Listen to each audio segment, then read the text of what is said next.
¿cómo están? Les saludo una noche más desde los estudios de Canal 10 Televisión para dar comienzo a una nueva charla online sobre salud. Muchos de ustedes ya sabrán que este será el último programa de esta edición y para despedirnos hablaremos sobre oftalmología. A partir de este momento pueden enviarnos todas sus consultas en directo a través del Facebook del Comercio para que sean respondidas por los especialistas que hoy nos acompañan. Pertenecen al Instituto Oftalmológico Fernández Vega, que cuenta con 2 sedes, una en Oviedo y otra en Madrid. Con una trayectoria de más de 130 años y de 5 generaciones, constituye una referencia nacional e internacional por su objetivo de mejora permanente en todas sus áreas, quirúrgica, investigadora, también docente. El centro dispone de todas las especialidades oftalmológicas y de los medios técnicos más avanzados para determinar el diagnóstico y aplicar el tratamiento más adecuado a la patología del paciente. Pues doy las buenas noches al doctor Alfonso. Muy buenas noches. Buenas noches, ¿cómo estamos? Responsable de la unidad de córnea y cristalino. También le acompaña el doctor Javier Fernández Vega. Buenas noches. Muy buenas noches, responsable de la unidad de oftalmología pediátrica y oculoplastia. Y completa la mesa el doctor Álvaro Fernández Vega. Buenas noches. Responsable de la unidad de retina y vitrio. Muy bien, pues vamos a empezar hablando de cataratas con el doctor Alfonso. Doctor, ¿las cataratas solo aparecen en personas de edad avanzada? No, la catarata es una patología típica de las personas de edad avanzada, pero también aparecen, hay otras etiologías, otras causas, como pueden ser las cataratas congénitas en los niños, también las cataratas traumáticas, por un traumatismo, un golpe en el ojo, y también otras enfermedades que se acompañan con ese problema de la catarata. Lo más normal es una catarata que se llama senil con la edad, pero también hay otras causas, claro. ¿Y aquellas cataratas ya operadas se podrían volver a reproducir? No, la catarata una vez que la has operado no se vuelve a reproducir. Lo que pasa es que el cristalino tiene mecanismos de reparación, un poco, o de sustitución de las células que has quitado con la cirugía, y en ocasiones tienes que hacer una reintervención, habitualmente con láser, pero no es que la catarata se haya reproducido, sino que las propias células del cristalino siguen regenerando y a veces simulan la aparición de una catarata. Hay pacientes, por ejemplo, típico, cuando se operan de catarata, dicen que se ha ensuciado la lente que le hemos puesto, ¿no? La lente no se ensucia, sino que es la cápsula donde colocamos la lente, donde están esas células, formando una especie de lámina que enturbian otra vez la visión. Entonces hay que hacer una revisión al oftalmólogo y con un láser se limpian esas células que han vuelto a reproducirse. No es una catarata, sino una opacidad donde está colocada la lente. Y tampoco es un problema que muchas veces lo asocian con que la lente se ha ensuciado. Es un término que no se debe de utilizar, no existe. Y si complicamos la situación, una persona que se opere de miopía y tenga cataratas, va a seguir teniendo que utilizar, que se opere de cataratas y tenga miopía, sí. ¿Va a tener que seguir utilizando gafas y teniendo miopía? No, cuando se coloca la lente intraocular, se coloca también la corrección que el paciente tiene previamente. Si el paciente era miope, la lente intraocular que lleva la corrección de la miopía que tenía el paciente antes, o bien la hipermetropía o bien el astigmatismo. Hoy día las lentes que colocamos dentro del ojo son capaces de corregir cualquier defecto que lleves tú en la gafa. Entonces, hay pacientes que dicen, bueno, pues yo quiero corregir, por ejemplo, o nos interesa solamente por las condiciones del ojo corregir la miopía, el astigmatismo o la hipermetropía. Y hay lentes también que pueden corregir la visión de cerca. Luego hablaremos de presbicia, pero la visión de cerca la puedes también corregir con esas lentes. Esas lentes hoy día llevan incorporado también un foco en visión de cerca, no solamente el foco de lejos, sino también un foco para ver de cerca, que son las lentes llamadas multifocales. Muy bien, y centrándonos en el tratamiento de esas cataratas, ¿es mejor esperar a que se acaben de formar o no? Bueno, la idea que se tiene antiguamente, que había que esperar a que la catarata se madure, ¿no?, para operarla, es un término que ya está, digamos, un poco sobrepasado, ¿no? Hoy día se tiene que operar en el momento adecuado. Hay pacientes que nos conviene por la situación del cuadro clínico operarlo antes y hay que operarlos antes, y hay otros pacientes que a lo mejor pues te vienen a la consulta más tarde y tienes que operarlos cuando te lleguen, ¿no? Pero en general no hay que dejar que la catarata progrese mucho, porque la técnica quirúrgica es más difícil, los riesgos son también más mayores y las complicaciones también puedes tenerlas con más frecuencia. Entonces la idea es operarlas cuando están en un momento de evolución ideal, ni muy pronto tampoco, ni muy tarde. O sea, una fase intermedia. Una fase intermedia, sí. Muy bien. ¿Y cuál es la técnica más conveniente para corregir las cataratas? La catarata es lo que hablamos es una cirugía sustitutiva del cristalino. Quitamos el cristalino natural, que es opaco. En el ojo tenemos 2 lentes, la córnea y el cristalino por detrás, y sustituimos esa lente, ese cristalino natural, por un cristalino artificial. Esos cristalinos artificiales pueden ser monofocales o pueden ser bifocales o trifocales. En ese sentido, pues monofocal está enfocado para lejos, de cerca tendrías que llevar una gafa. Bifocales son lentes que están enfocadas de lejos y de cerca, pero la visión intermedia, por ejemplo, para el ordenador no se ve bien a esa distancia, y otras que son trifocales, que te ven de lejos, intermedia y de cerca. ¿Es mejor la trifocal porque ves a todas las distancias? No, cada paciente tiene su indicación y tiene su lente apropiada en función de muchos factores que no viene al caso comentar. Hay opciones de esos tres tipos y nosotros elegimos la mejor para cada paciente. Y luego, en cuanto a la técnica, porque eso es lo que estamos hablando, es del cristalino que sustituye al cristalino opaco. Y en cuanto a la técnica, pues utilizamos el láser. Hay un láser que se llama láser de femtosegundo, que nos ayuda a hacer la técnica, y también los ultrasonidos, que nos ayudan a ese cristalino que está opaco, romperlo, poder absorberlo. Entonces, ahí está el tema que decíamos antes: si una catarata está muy avanzada, es muy madura, vamos a tener más dificultad en romper ese cristalino y absorber todo su contenido, ¿no? Entonces, por eso una catarata de una mediana evolución realmente es más fácil y más sencillo y menos riesgos en la intervención. Por eso tampoco hay que dejar que una catarata avance mucho. Pues hemos comenzado hablando de las cataratas, pero me van a permitir que plantee ya la primera pregunta que nos llega desde nuestro Facebook, desde el Facebook del Comercio.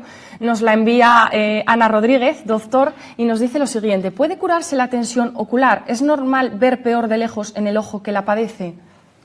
La tensión ocular. La enfermedad que nosotros llamamos glaucoma, es una enfermedad silenciosa que produce nos va matando el nervio óptico sin que nosotros nos demos cuenta, ¿no? Por un motivo muy simple: esa presión aumentada no produce síntomas, ni duele, ni escuece, ni pica, ni llora, ni nos causa ningún tipo de problema, pero esa presión aumentada dentro del ojo va matando el nervio óptico, y lo va matando de una manera muy traidora, lo va matando alrededor, de manera que el paciente va perdiendo la visión lateral sin darse cuenta de que se está quedando ciego, porque por el centro sigue viendo bien, hasta que van pasando los años y se va constriñendo. Si tú coges esto a tiempo y descubres que el paciente tiene la tensión alta, el tratamiento está muy protocolizado. Lo que haces en primer lugar es ponerle unos colirios que cierran el grifo para disminuir la presión dentro del ojo. Está producido porque tenemos un grifo abierto dentro del ojo y tiene unos conductos de desagüe que no están funcionando bien, ¿no? Entonces esa presión aumenta dentro del ojo. Bueno, pues lo primero que hacemos es cerrar el grifo con colirios. Hay colirios que nos aumentan la salida. Hay colirios que disminuyen la producción de líquido, de manera que así bajamos la tensión. Si con eso no es suficiente, tenemos láseres que nos aumentan los agujeros de salida. Si con eso no es suficiente, es cuando hay que llegar a la cirugía del glaucoma, que tiene por objeto abrir una ventanita por donde escape el exceso de fluido que hay dentro del ojo. Muy bien, doctor, decía usted que vamos a hablar de presbicia, pues no se hable más. Comencemos con una pregunta que nos llegaba estos días a través de nuestro correo y nos la hacía Genaro Álvarez. Nos decía: ¿se puede operar la presbicia? Y en el caso de que sí, de que se pueda y me opere, ¿tendré que operarme de nuevo de cataratas? Bien, la presbicia, como todos sabemos, es la dificultad en la visión de cerca, que aparece habitualmente a partir de los 45 años y es muy importante entre los 50 y los 60 años, ¿no?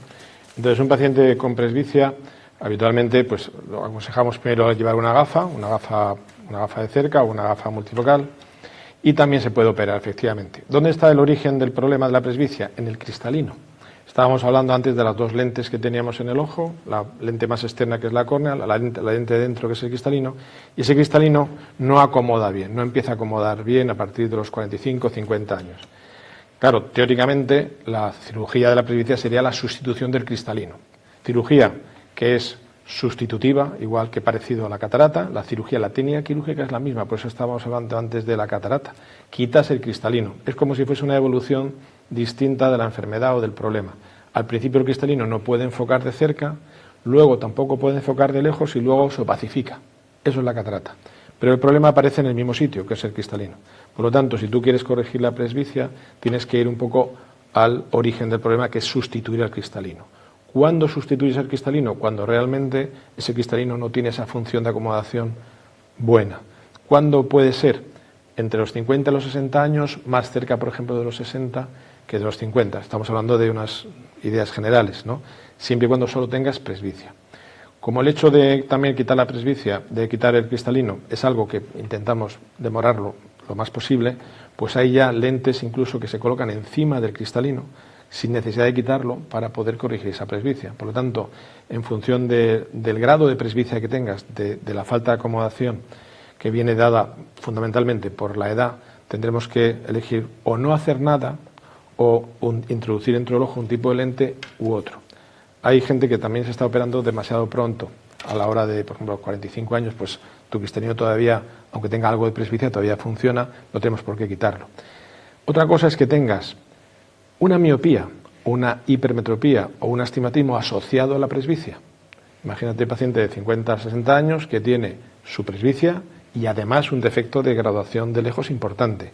Entonces podemos aprovechar para hacerlo todo, corregir la miopía y corregir la presbicia, por ejemplo, o la hipermetropía y la presbicia con una lente que lleve las dos cosas corregidas. ¿Vale? Una vez que has operado esa presbicia, ¿se vuelve a reproducir la catarata? No, porque ya has quitado el cristalino, que es donde se forman las cataratas. Por lo tanto, si te has operado de presbicia, ya en un futuro no tendrás que operarte de cataratas. Pues aclarado para Genaro. Ismael Pérez, en cambio, nos dice que hace poco comenzó a utilizar lentes progresivas, ya que le diagnosticaron presbicia y que aún no ve bien, que sí es normal que le pase esto. ¿Lentes progresivas? ¿Lentes de contacto progresivas? Pues no lo especifica. Si son lentes de contacto progresivas, tienes lente de contacto por fuera del ojo, tardan un tiempo en realmente adaptarte a ellas, ¿no? Y si es una lente dentro del ojo, también hay que tener un periodo de adaptación, un cristalino artificial que corrige la presbicia, como decíamos antes. Nosotros, por ejemplo, no les damos el alta al paciente pues casi en el primer año, porque tienes que estar adaptándote un poco, si tiene el paciente que adaptar a la situación. Habitualmente en un mes estás funcionando bien. La baja laboral, imagínate, pues es un mes, habitualmente, cuando decimos a la hora de recuperación, ¿no?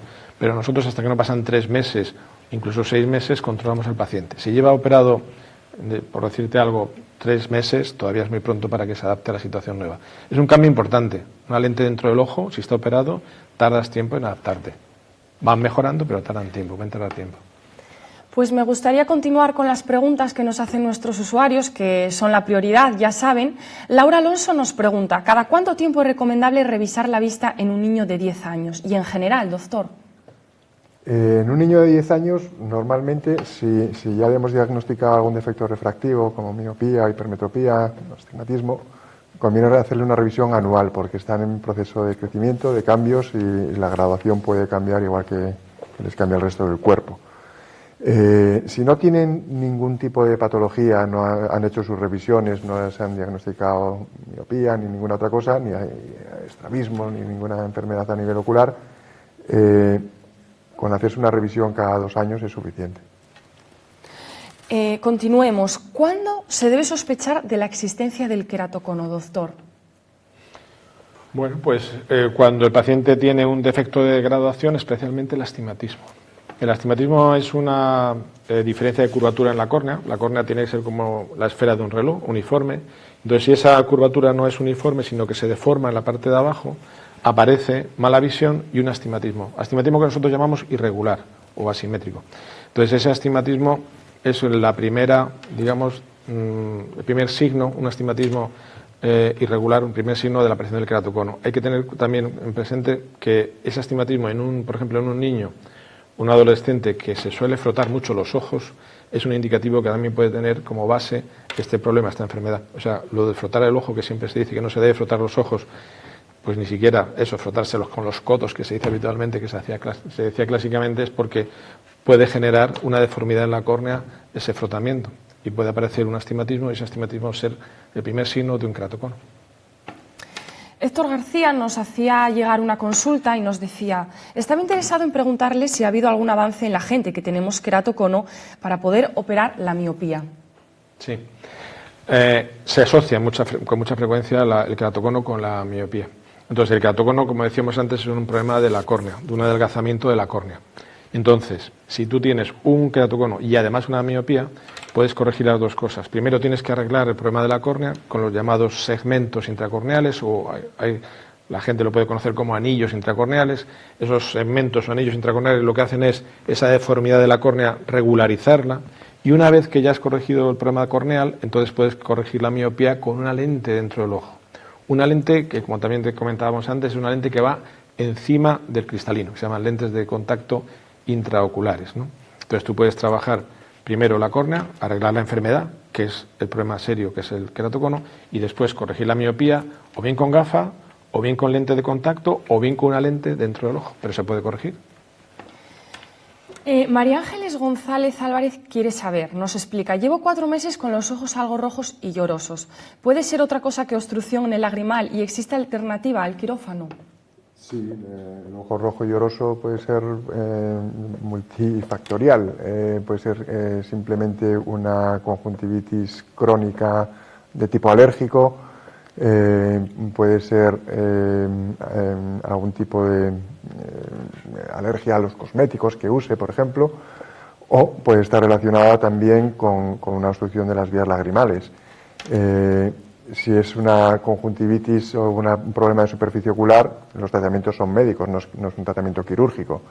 Si realmente hay una obstrucción a nivel de las vías lagrimales, habría que estudiar el caso y ver en dónde está dicha obstrucción y cómo tratarla. En ese caso sí sería quirúrgico.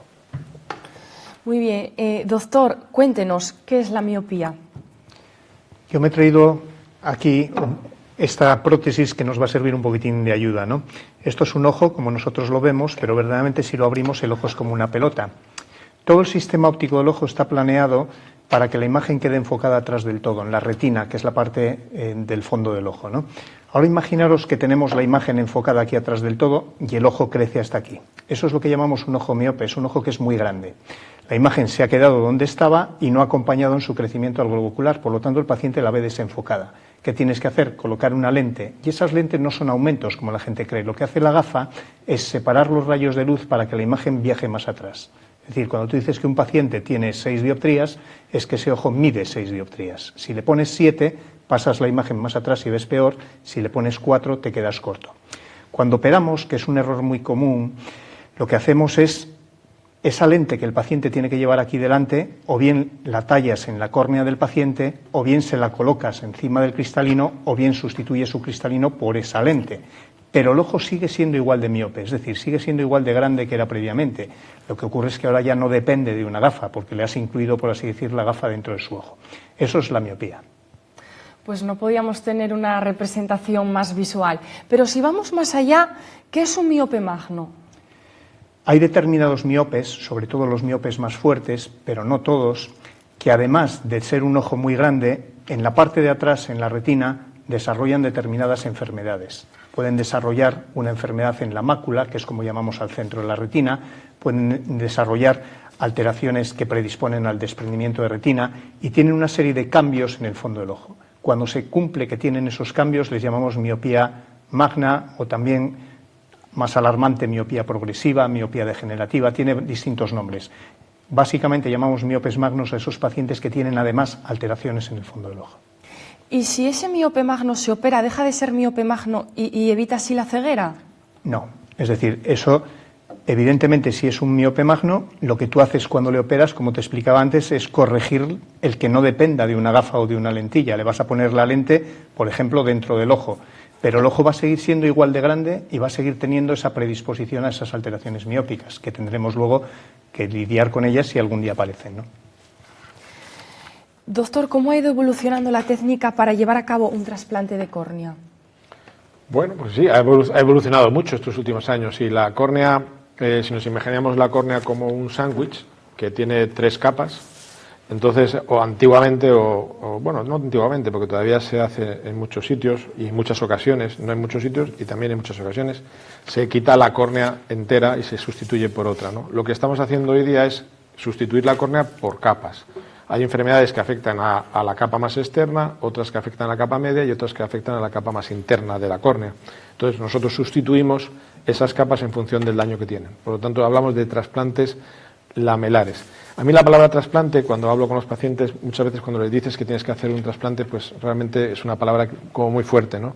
Suena trasplante de riñón o trasplante de corazón. Entonces yo quiero quitarles un poquitín esa idea hablando de injertos, porque realmente estamos quitando una capa de esa córnea, injertos superficiales o injertos profundos, y lo entienden quizá mejor que la palabra trasplante, pero es así, realmente es un trasplante de una de las capas de la córnea. Es mejor, tiene menos riesgos, la recuperación es más rápida, menos problemas de rechazo, etcétera.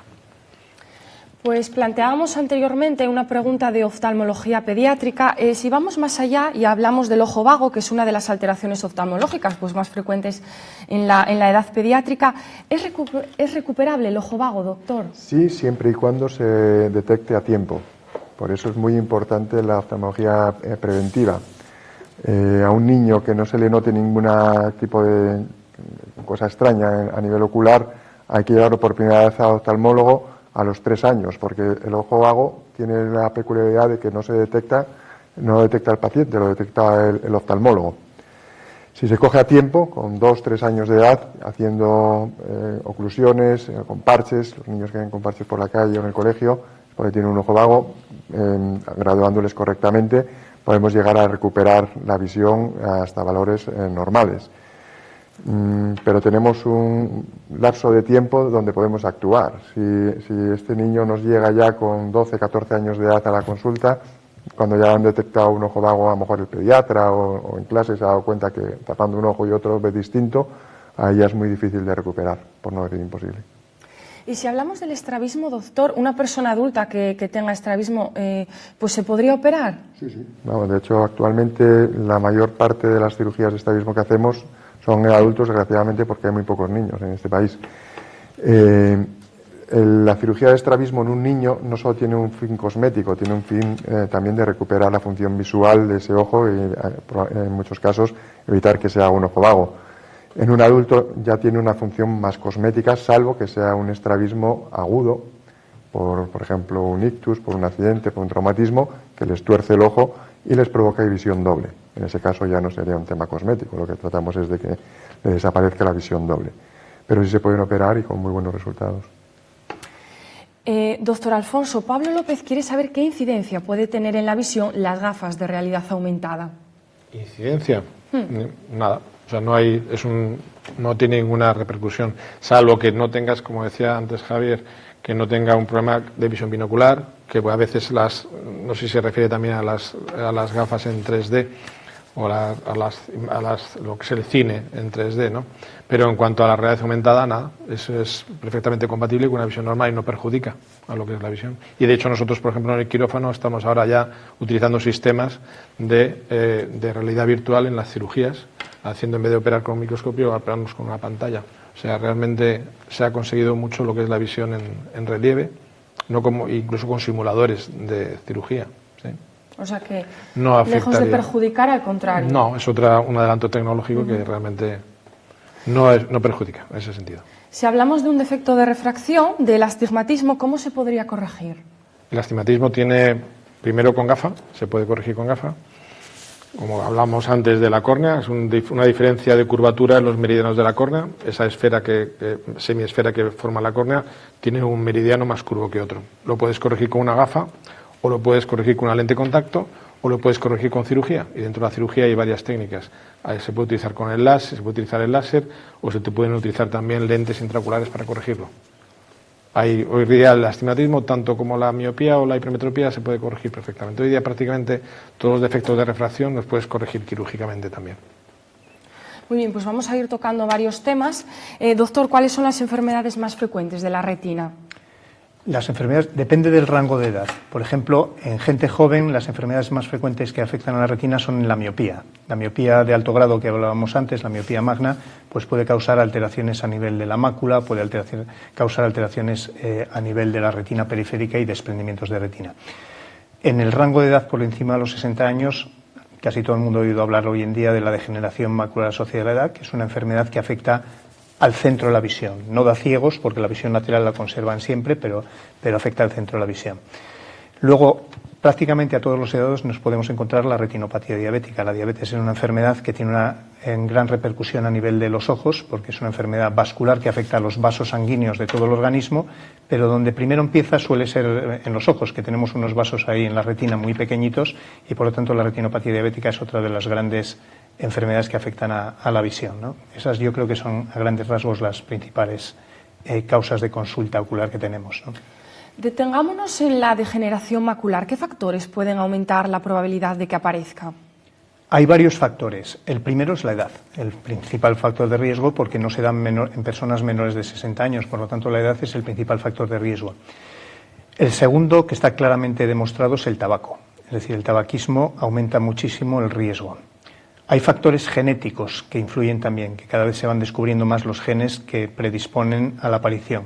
Luego hay otros factores menores, que es la carencia de antioxidantes, por ejemplo, en la dieta. Conviene que la dieta mediterránea nuestra es buena para este tipo de problemas. Y básicamente esos son los principales factores de riesgo que tenemos, ¿no? Luego hay otros factores menores, como te decía, como puede ser la insolación, el grado de sol que ha recibido la retina a lo largo de la vida, en fin, hay otros factores, pero básicamente es un factor genético, el tabaco y la edad. Y si hablamos de la curación, ¿qué alternativas tenemos? Hay dos tipos de degeneración macular, que llamamos la degeneración macular forma seca o atrófica, en la que la retina va envejeciendo en la zona del centro, se van perdiendo células en esa zona central, y entonces el paciente, eso es un proceso de envejecimiento. Para eso hay muchas líneas de investigación, pero todavía esa investigación no existe tratamiento para la forma seca, por así decir, de degeneración macular asociada a la edad. Hay otra forma, que es una forma húmeda, que llamamos, en la que se forman unos vasos sanguíneos anormales en la zona del centro de la visión. Estos vasos sanguíneos destruyen muy rápidamente el centro de la visión. Para eso hay tratamientos novedosos en los que inyectamos dentro del ojo unos fármacos que son capaces de secar esos vasos anormales y frenar la evolución de la enfermedad y en muchas ocasiones mantener visiones útiles de por vida. Pues Charo Merino nos pregunta por otro de los defectos de refracción, nos dice: tengo hipermetropía, ¿se puede operar, doctor? Sí, igual que comentábamos antes, los defectos de refracción, miopía, hipermetropía y astigmatismo. La hipermetropía la puedes operar o bien en la córnea o bien con una lente intraocular. Y esa lente intraocular puede estar colocada encima del cristalino o sustituyendo el cristalino. Realmente cuando hablamos de cirugía refractiva, hablamos de la corrección de esos defectos de refracción o en la córnea o en el cristalino. O tratamos la córnea con el láser moldeando esa córnea como queremos. Si es una miopía, lo que tenemos que hacer es aplanar la córnea con el láser. Si es una hipermetropía, tenemos que incurvar más la córnea con el láser. En la córnea tenemos unas limitaciones que vienen dadas por la propia córnea, en el sentido del espesor de la córnea o la curvatura de la córnea, te va a decir si puedes trabajar o no con el láser en ese caso. Y si no podemos trabajar con el láser, pues vamos dentro del ojo. Y dentro del ojo, como decíamos también al principio, encima del cristalino podemos colocar una lente, la lente que la llamamos las lentes de contacto intraoculares o lentes epicristalinianas que se llaman, y también podemos sustituir el cristalino, cambiar el cristalino por otro cristalino artificial que corrige la hipermetropía y que en estos casos también te corregiría la visión de cerca. En función de la edad del paciente decidimos una técnica u otra y también en función de las características de la córnea o del cristalino. La selección del paciente y de la técnica es lo más importante, claro. Pues cambiando de tercio, otra de nuestras usuarias nos acerca a la siguiente problemática. Rosy Pérez nos dice: a mí me lloran los ojos, tengo 70 años, me dieron medicinas, pero sigo igual. ¿Puede ser alergia, doctor? Podría ser alergia, pero también hay muchas otras alteraciones de la superficie ocular, de los anejos de los ojos, que son los párpados, incluso a nivel de las fosas nasales hay patologías que producen lagrimeo. Cada persona hay que valorarla por separado, porque hay muchísimas formas de producir lagrimeo en un paciente. Pero la alergia sí que es una de las causas principales. Pues háblenos, doctor, explíquenos algo sobre la oculoplastia. Bueno, la oculoplastia es una subespecialidad dentro de la oftalmología que se encarga del tratamiento de las enfermedades de los párpados, de las vías lagrimales y de la órbita. No solamente es cirugía estética, sino que hay mucha patología tumoral, obstrucción de vías lagrimales, malposición de los párpados, caída de los párpados. Pues todo ese tipo de patología es lo que engloba la oculoplastia. Es un campo muy amplio. Nos surge la siguiente pregunta: para eliminar bolsas, ojeras, levantar cejas, ¿sería necesario pasar por quirófano? La mayor parte de las veces sí. Hay tratamientos que nos ayudan a mantener una situación lo más estético posible, si estamos hablando de cirugía estética o de funcionalidad estética en el paciente, como son los tratamientos con ultrasonidos, que son tratamientos, no son cirugías, muy poco invasivos, que se pueden hacer sin anestesia y que mejoran parcialmente, vamos a decir, la posición de las arrugas, de las bolsas, de la frente, el descolgamiento facial, para caídas de párpados, bolsas más grandes, pacientes ya que tienen una sintomatología ya asociada, además no solo estética, sino asociada de lagrimeos, etcétera, que pueden estar producidos por este tipo de alteraciones. Casi siempre hay que pasar por quirófano, aunque luego podamos darle un plus de tratamiento con otras maquinarias. Doctor, ¿y por qué razón se obstruye la vía lagrimal? Pues como hablábamos antes, hay muchas causas que pueden obstruir la vía lagrimal. Pueden ser causas anatómicas, la propia forma que tenga el trayecto desde el punto lagrimal que se encuentra en el párpado hasta su final en la fosa nasal. Tiene que atravesar diversas estructuras, huesos, etcétera. Cualquier pequeña alteración, estamos hablando de un conductillo de menos de 1 milímetro de diámetro, pues puede hacer que provoque lagrimeo. Pacientes, por ejemplo, con tratamiento crónico con colirios antiglaucomatosos para el tratamiento de la tensión ocular, es muy frecuente que acaben con lagrimeo simplemente por el efecto secundario de ese tratamiento. Infecciones crónicas, nefaritis, conjuntivitis, incluso a nivel de fosa nasal, pues sinusitis, rinosinusitis, un tabique nasal desviado, un cornete un poco más grande de lo normal, puede hacer que nos obstruya el lugar de desagüe de la vía lagrimal y que provoque lagrimeo. Lourdes Ortiz nos expone la siguiente situación. ¿A qué se refieren cuando un paciente tiene ojo de gato? Nos pregunta. ¿Se puede operar de miopía, doctor? Ojo de gato. Así es, ojo de gato.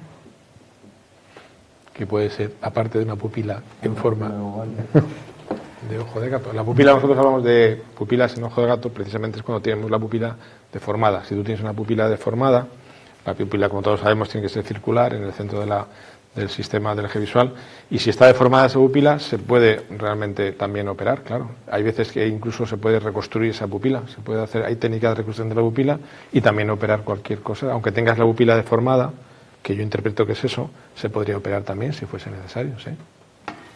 Muy bien, doctor, cuéntenos, ¿cómo se produce un desprendimiento de retina? Volvemos entonces a mi esquemita. La cavidad de dentro del ojo está rellena por una bola de gel transparente, como si fuera mi puño, ¿no? Ese gel en todo el mundo con el paso de los años va perdiendo agua y llega un momento que se colapsa y se separa de la pared del fondo del ojo. Al estar adherida a la retina, si la retina de ese paciente es más débil de lo normal, al separarse el vítreo de la pared del fondo del ojo, tira de la retina y la rompe. Si se produce una rotura y el paciente no se da cuenta, el líquido que rellena el ojo por dentro se va a colar por esa rotura y nos va a despegar la retina de la pared del fondo del ojo. ¿Qué síntomas tiene? Pues al separarse el vítreo lo que notamos es un cambio en las moscas volantes. Empezamos a ver puntitos negros, hollines, telarañas. Eso siempre es una señal de alarma. Significa que se nos ha separado el vítreo de la pared del fondo del ojo. Esa separación nos va a pasar a todos y del 100% de pacientes que les ocurre, solo un 2% van a tener roturas retinianas, pero por ese 2% tenemos que acudir todos. Se nos mira al fondo del ojo, si se encuentra una rotura se trata con láser y previenes el desprendimiento de retina. Si el paciente espera, ya va a tener un desprendimiento de retina y ya es una situación más compleja que va a requerir cirugía. Bueno, no se puede negar, doctor, que ha venido hoy usted preparado para que nos queden totalmente claras las explicaciones. Mencionaba antes usted la retinopatía diabética. ¿Qué precauciones debe seguir el diabético para no padecerla? A ver, el diabético es una enfermedad crónica. El diabético va a ser diabético durante toda su vida y, por lo tanto, siempre va a haber una progresión.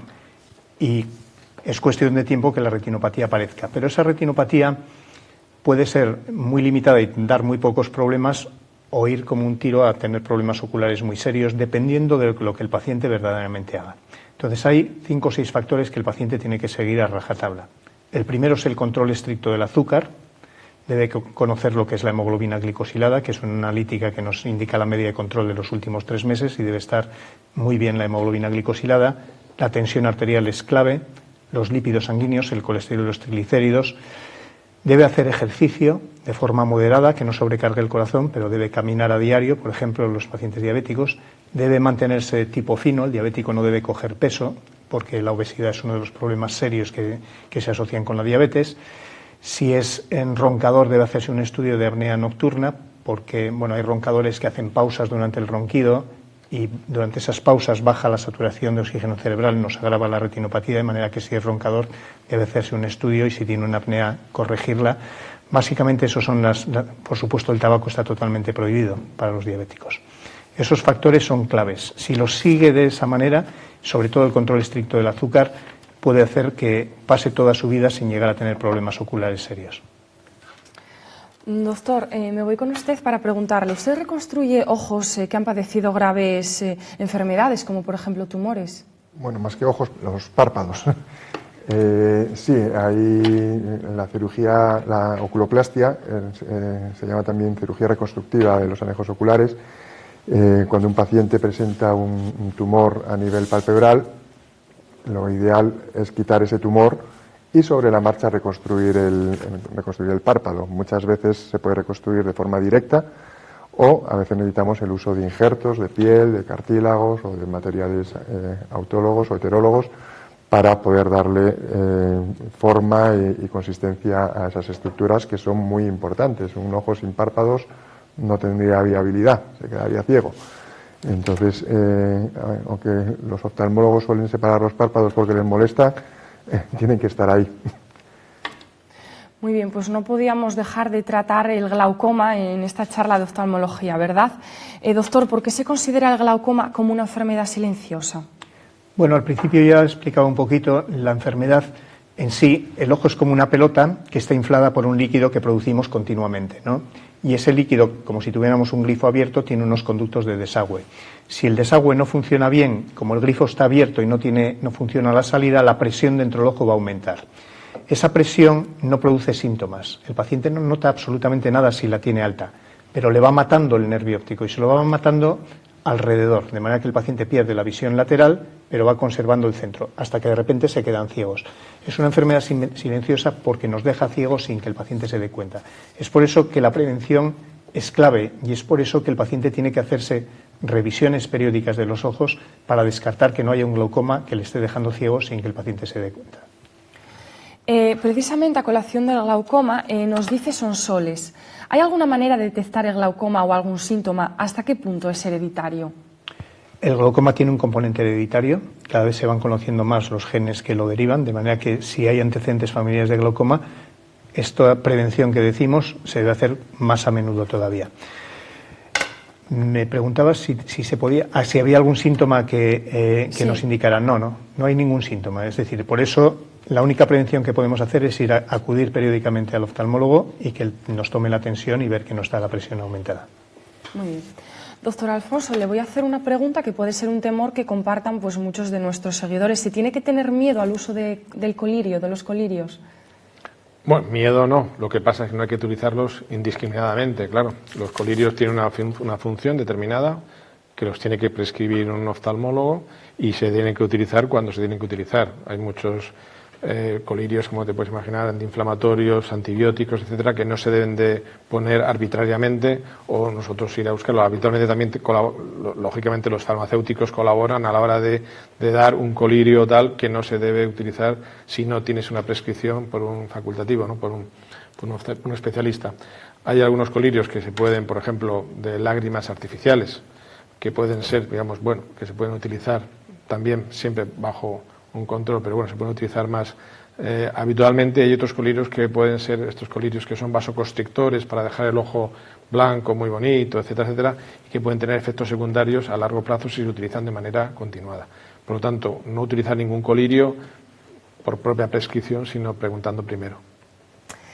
Otra de las preguntas que están en la calle, ¿es cierto que la televisión debe de tener pues un brillo muy bajo para que no afecte a nuestra visión? No. Es que primero hay que estar habitualmente hay unas medidas de higiene así general, ocular, y me he acordado ahora de lo que estábamos comentando antes del programa del tema de la miopía, ¿no? Por ejemplo. Entonces, bueno, la buena iluminación tienes que trabajar o estar siempre en condiciones de buena iluminación, si es una iluminación natural mejor, y luego las distancias, que no quería que se me olvidase también, de lectura, y especialmente en los niños, ¿no?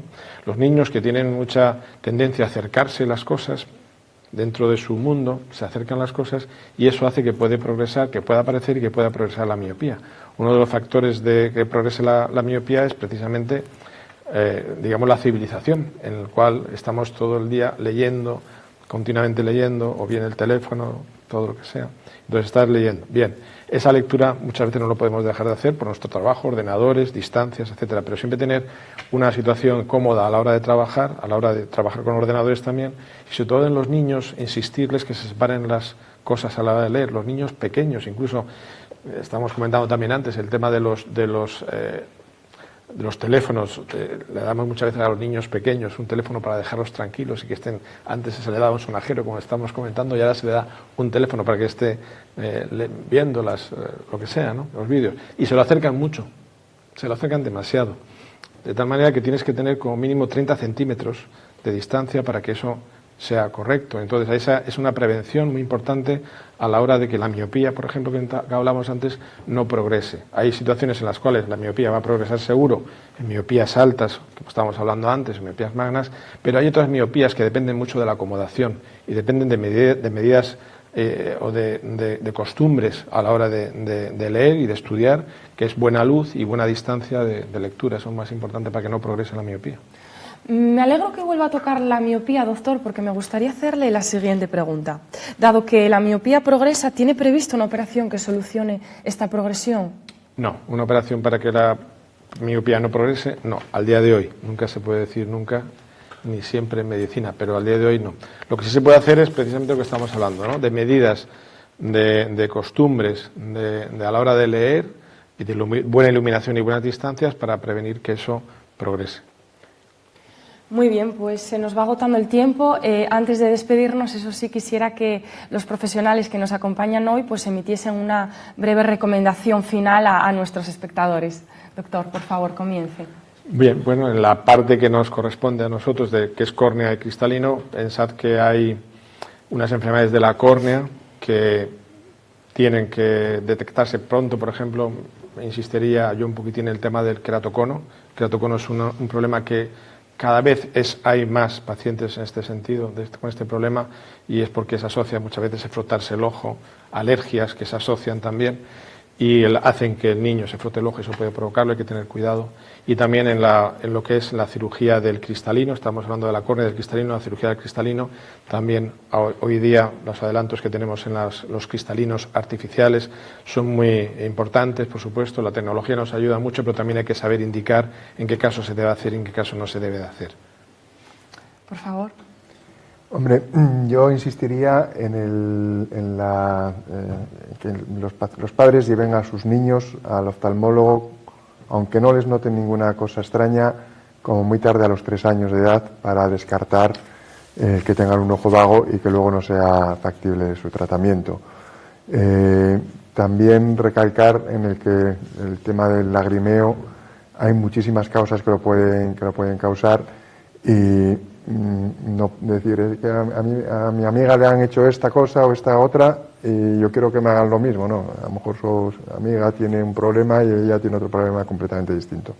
Insistir también en las lesiones de piel, tanto en la piel pero como en los párpados, lesiones que vayan creciendo, que sangren, que cambien de coloración.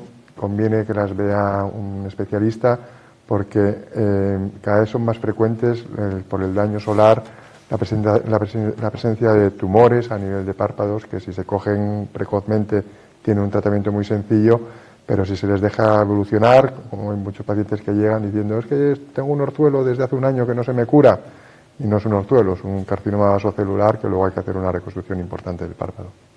Finalice, doctor Fernández Vega. Bueno, en principio, como ellos, en prevención, es decir, primero, las personas mayores de 60 años, si empiezan a ver las líneas curvadas, los síntomas clásicos de los problemas de retina son cambio en las moscas volantes, ojito, en el que yo vea moscas no tiene importancia, pero si bruscamente me cambian, hay que acudir al oftalmólogo. Si empiezo a ver las líneas torcidas en cualquier rango de edad, puede ser un problema de mácula, también tiene que acudir al oftalmólogo. Y luego todo el mundo, una vez cada año o como mucho cada 2 años, debiera hacerse una revisión oftalmológica para prevenir el glaucoma. Pues darle las gracias a los profesionales del Instituto Oftalmológico Fernández Vega por acompañarnos en este último programa de la segunda edición del Mes de la Salud en Asturias del Comercio y Canal 10. Gracias. Gracias a vosotros. Gracias. Y a ustedes, ¿qué decirles que no les haya dicho durante todas estas semanas? Que muchas gracias por ser fieles a la cita, programa tras programa. Y bueno, pues encantada de haber estado acompañada de grandes profesionales en todos estos programas y de haber contribuido en la medida de lo posible a que ustedes pues tengan una mejor salud o por lo menos pues tengan más herramientas para poder cuidar más de ella. Muchas gracias. Buenas noches.